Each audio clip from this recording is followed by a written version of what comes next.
Esta é a quinta aula do curso de Perito Judicial, na qual continuaremos estudando artigos fundamentais do Código de Processo Civil. Esta aula abordará artigos mais voltados aos documentos e às provas. Serão ministradas explicações sobre as cartas precatória, rogatória, arbitral e de ordem, a entrega do laudo pericial e a prestação de esclarecimentos, a audiência, a determinação de provas, as reproduções e as provas orais. Por fim, será abordada a prova pericial e a arguição do especialista corretor de imóveis. O corretor de imóveis, quando nomeado perito judicial, apresenta um documento ao juiz resultante da avaliação imobiliária que ele realizou. Portanto, é extremamente importante entender profundamente a legislação acerca das provas periciais, uma vez que o documento que o corretor de imóveis entrega ao juiz compõe parte destas provas nos autos do processo em andamento. Boa aula!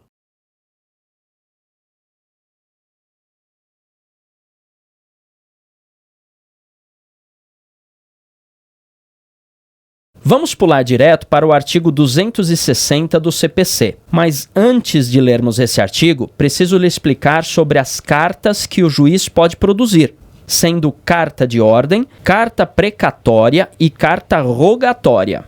Eu realmente não sei o que é isso. E é por isso que eu vou lhe explicar. A carta de ordem consiste na comunicação de um magistrado de hierarquia superior que expede essa carta para que outro, de hierarquia inferior, pratique o ato necessário à continuação do processo. Neste caso, ambas as autoridades judiciárias precisam ser obrigatoriamente do mesmo tribunal e Estado. Um exemplo disso seria um desembargador do TJ de Minas Gerais que expede uma carta de ordem ao juiz da comarca de Viçosa, um município de Minas Gerais, para que este faça a oitiva de uma testemunha. Entendi. A carta precatória é aquela em que a diligência nela requisitada tem de ser cumprida para o juiz da mesma hierarquia.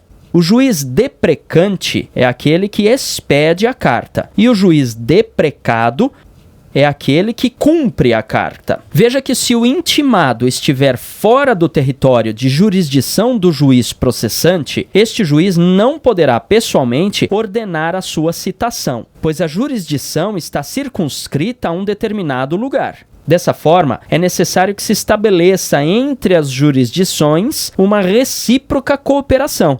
Os meios próprios para isso são a precatória, quando a citação ou o ato devam efetuar-se em outra jurisdição dentro do território nacional. Tudo bem até aqui? Sim, estou entendendo tudo.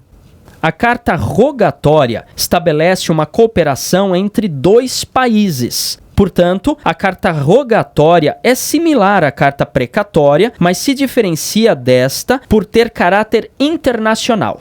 Por um acaso, seria exemplo da necessidade de uma carta rogatória numa situação em que o réu esteja em território estrangeiro? Sim, é isso mesmo. Se o réu estiver fora do país, o juiz deverá expedir uma carta rogatória para essa outra nação. Entendi. Tem uma outra carta, que apesar de não estar citada no artigo 260 do CPC, que vamos ver daqui a pouco, acho interessante mencionar. É a carta arbitral.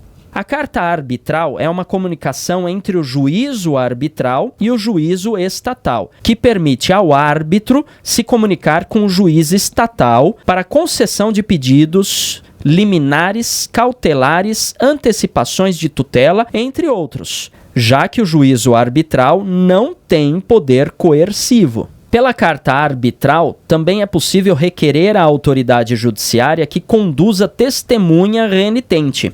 Renitente? Renitente significa teimosa.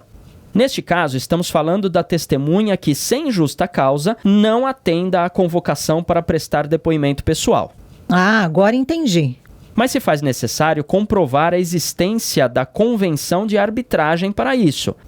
A carta arbitral é uma ferramenta muito útil para execuções de sentenças e suas antecipações de tutela num processo que esteja numa câmara arbitral, dando credibilidade e legitimidade às decisões arbitrais.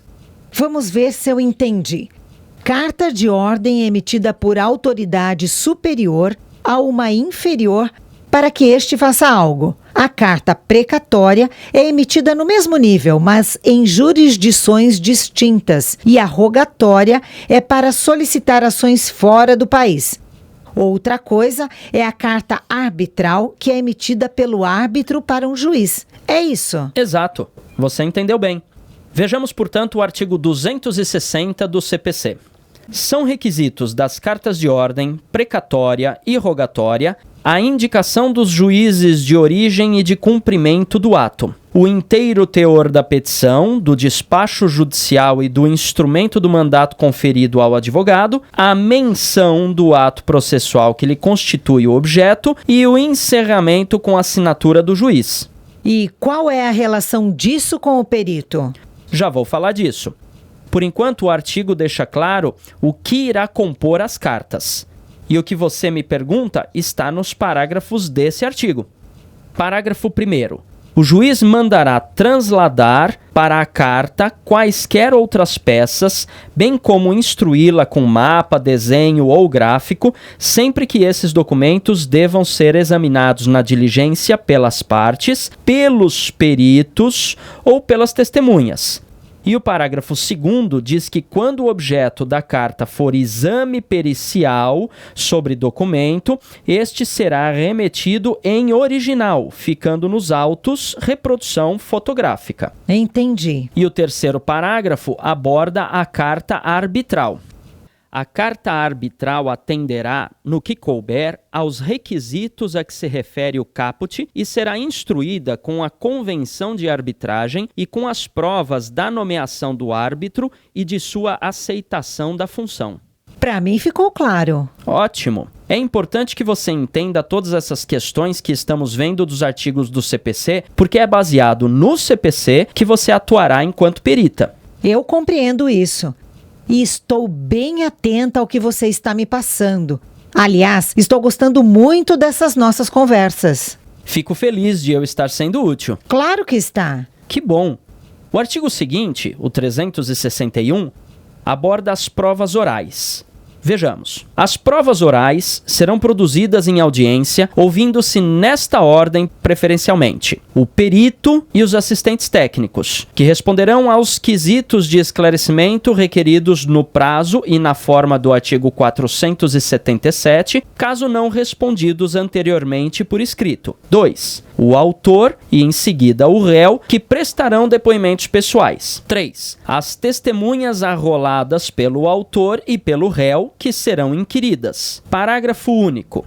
Enquanto depuserem o perito, os assistentes técnicos, as partes e as testemunhas, não poderão os advogados e o Ministério Público intervir ou apartar sem licença do juiz. E quais são os quesitos de esclarecimentos do artigo 477?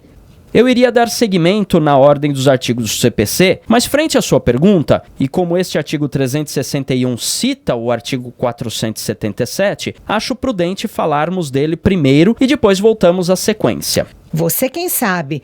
Veja o que for melhor. Vamos fazer assim. Pulamos para o artigo 477 e depois voltamos à sequência.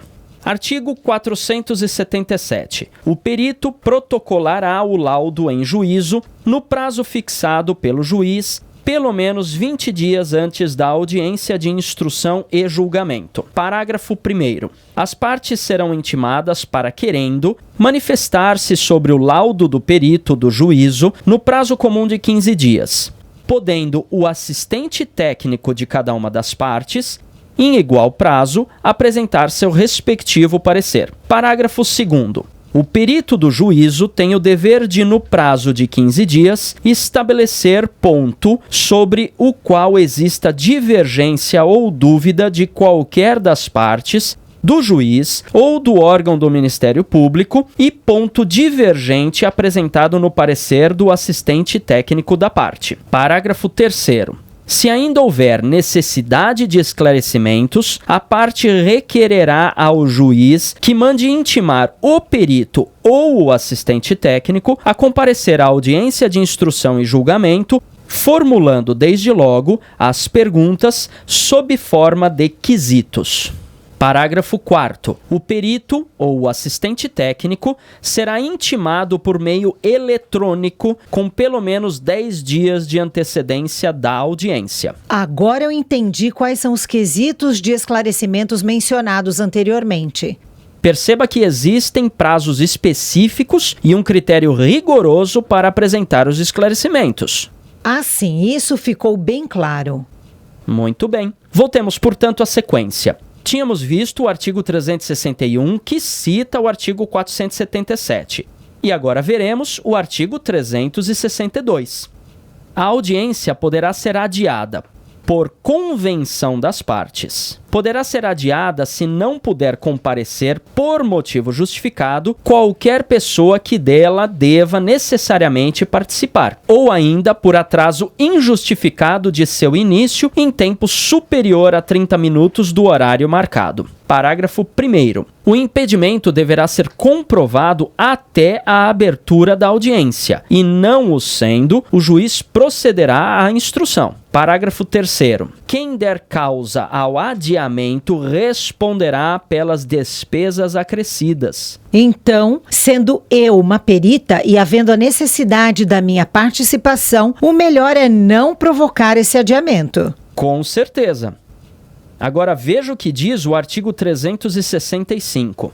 A audiência é una e contínua, podendo ser excepcional e justificadamente cindida na ausência de perito ou de testemunha, desde que haja concordância das partes. Diante da impossibilidade de realização da instrução, do debate e do julgamento no mesmo dia, o juiz marcará seu prosseguimento para a data mais próxima possível, em pauta preferencial. Entendi. Ótimo.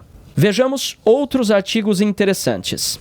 Artigo 369. As partes têm o direito de empregar todos os meios legais, bem como os moralmente legítimos, ainda que não especificados neste Código, para provar a verdade dos fatos em que se funda o pedido ou a defesa e influir eficazmente na convicção do juiz. Artigo 370. Caberá ao juiz, de ofício ou a requerimento da parte, determinar as provas necessárias ao julgamento do mérito. Parágrafo único. O juiz indeferirá em decisão fundamentada as diligências inúteis ou meramente protelatórias. Artigo 371. O juiz apreciará a prova constante dos autos, independentemente do sujeito que a tiver promovido, e indicará na decisão as razões da formação de seu convencimento. Artigo 372. O juiz poderá admitir a utilização de prova produzida em outro processo, atribuindo-lhe o valor que considerar adequado, observando o contraditório. Tudo isso para mostrar que quanto maior for a riqueza de informações, fotos, mapas, descritivos e documentos anexados no seu PITAM, que servirá de laudo pericial, tanto maior será o auxílio que o perito estará prestando ao juiz. E se eu estiver como assistente técnica de uma das partes, também. Certamente. Temos que entender que o juiz deve ser auxiliado a tomar a decisão, baseado exclusivamente em provas que demonstrem os fatos. Portanto, enquanto assistente técnica, você estará auxiliando uma das partes e as partes têm o direito de empregar todos os meios legais, bem como os moralmente legítimos. Portanto, lotar o PITAM com dados e documentos que comprovem a sua conclusão da avaliação imobiliária é algo altamente indicado. Seja enquanto perita ou enquanto assistente técnica. Exato. Para lotar o Pitan com mais informações, posso tirar cópias de documentos e usar fotos obtidas pela internet? Boa pergunta. O CPC prevê isso também. Vejamos os artigos que abordam esse assunto. Artigo 422. Qualquer reprodução mecânica, como a fotográfica, a cinematográfica, a fonográfica ou de outra espécie, tem aptidão para fazer prova dos fatos ou das coisas representadas, se a sua conformidade com o documento original não for impugnada por aquele contra quem foi produzida. Parágrafo 1º. As fotografias digitais e as extraídas da rede mundial de computadores fazem prova das imagens que reproduzem, devendo, se impugnadas, ser apresentada a respectiva autenticação eletrônica ou, sendo possível, realizada a perícia. Parágrafo 2º. Se se tratar de fotografia publicada em jornal ou revista, será exigido um exemplar original do periódico, caso impugnada a veracidade pela outra parte.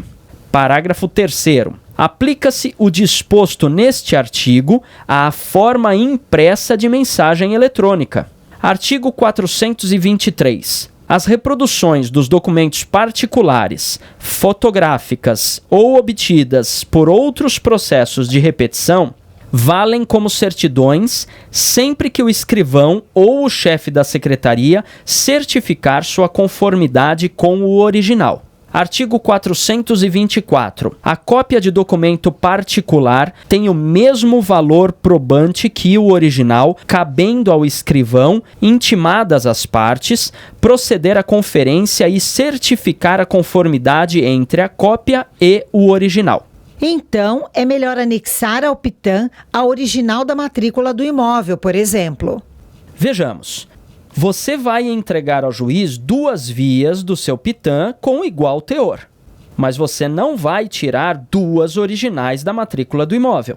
Então, numa via você coloca os documentos originais e na outra via você coloca as cópias desses documentos e solicita ao escrivão que certifique a conformidade com o original. Ah, entendi. Já para as imagens obtidas na internet, que é a rede mundial de computadores, é fundamental sempre colocar a fonte da imagem. Então, se eu buscar o mapa da região num desses sistemas de mapas da internet, que tem até vista aérea, eu tenho que colocar de que sistema eu obtive essa imagem? Exato.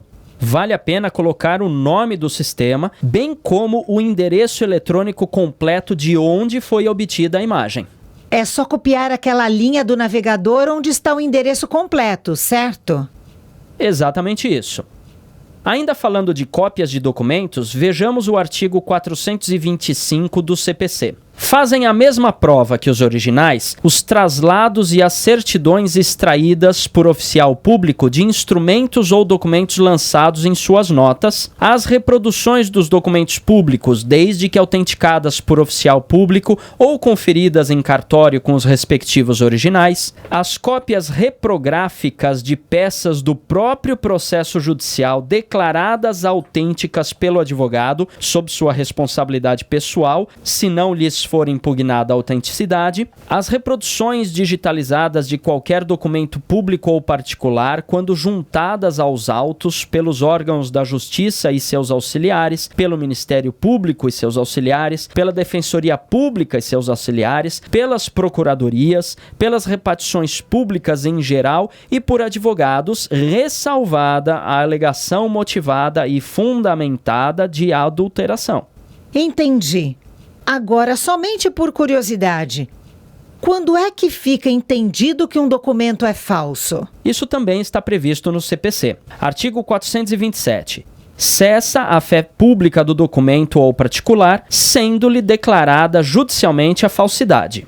A falsidade consiste em formar documento não verdadeiro, alterar documento verdadeiro. Artigo 428. Cessa a fé do documento particular quando for impugnada sua autenticidade e quando não se comprovar sua veracidade, assinado em branco for impugnado seu conteúdo por preenchimento abusivo. Dar-se-á abuso quando aquele que recebeu o documento assinado com texto não escrito no todo ou em parte, formá-lo ou completá-lo por si ou por meio de outrem, violando o pacto feito com o signatário.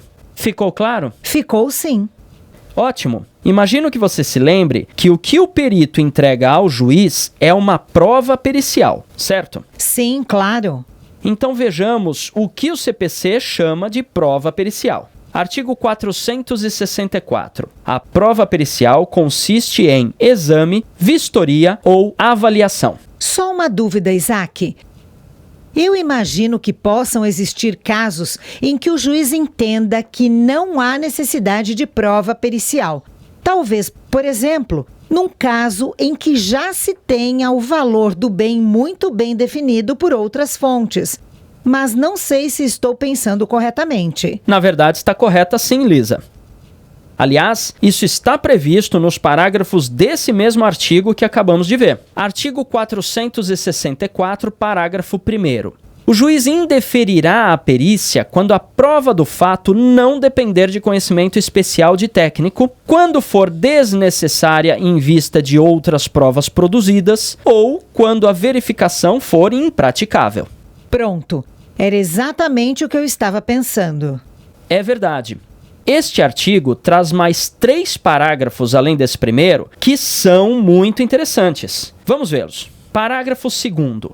De ofício, ou a requerimento das partes, o juiz poderá, em substituição à perícia, determinar a produção de prova técnica simplificada, sobre ponto controvertido da causa que demande especial conhecimento técnico ou científico. Parágrafo 3º. A prova técnica simplificada consistirá apenas na inquirição de especialista pelo juiz sobre ponto controvertido da causa que demande especial conhecimento científico ou técnico. Parágrafo 4º.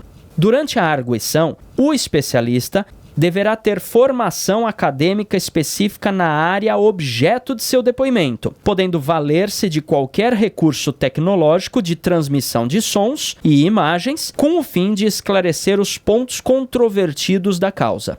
Então, isso significa que quando for algo muito simples, o juiz pode até se valer de meramente inquirir um especialista sobre alguma pequena controvérsia? É o que diz o CPC. E também diz que esse especialista deverá ter conhecimento científico ou técnico, que, segundo o 4º parágrafo, seria demonstrado pela sua formação acadêmica específica. Mas no caso de valor de mercado de um imóvel, por exemplo, sendo um corretor de imóveis um especialista, como ficaria isso? Já que para ser corretor de imóveis não é necessária a formação acadêmica. Não é bem assim. De fato, para ser corretor de imóveis, não há necessidade de ensino superior. Por isso, imagino que talvez você esteja confundindo ensino superior com formação acadêmica. Entenda que todos os cursos regulamentados pelo MEC e, por conseguinte, pelas secretarias de ensino, que uma pessoa possa ter feito, compõem a formação acadêmica dessa pessoa. Isso significa que o ensino fundamental faz parte de sua formação acadêmica, assim como o ensino médio, os cursos técnicos e o ensino superior. Para eu me tornar corretora de imóveis, eu fiz o TTI, que é um curso técnico. Exato. O curso técnico em transações imobiliárias é a sua formação acadêmica, que faz com que você tenha conhecimentos técnicos sobre o assunto. Então, se o juiz entender que eu sou uma especialista, ele pode me inquirir ao invés de me nomear perita? Sim, mas somente se o caso for muito simples. Ah, agora entendi. Que bom!